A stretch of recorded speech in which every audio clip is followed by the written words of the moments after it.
मु जल्दी jet news को स्वागत करुछि। आज मालकानगिरी जिला गस्तरे ओडिशार पीसीसीएफ देवदत्त विश्वाल आसी विभिन्न कार्यक्रम रे जोग देथिले।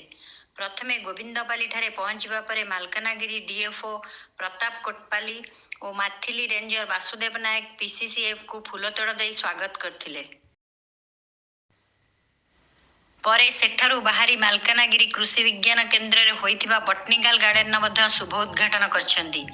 एहा परे से चित्रकुंडा रे होइथिबा प्रकृति इको कटेज रो उद्घाटन करथिले। मालकानगिरी जिला एक प्राकृतिक सौंदर्य रे भरपूर होइथिबा बेले प्रकृति एठी अनेक किछि देइछि।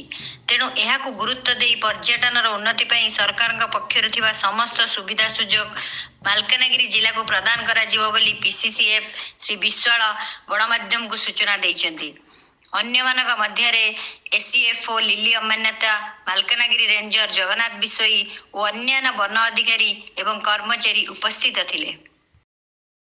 बहुत बढ़िया इको टूरिज्म दृष्टि यहाँ गोटे आइडियल जगह बोली मुझे अनुभव करुँच। मुझे ये प्रथम थर पर आसली आमर ये अलरेडी 4टा रूम अवेलेबल था, आउ 4टा रूम गोटे इको टूरिज्म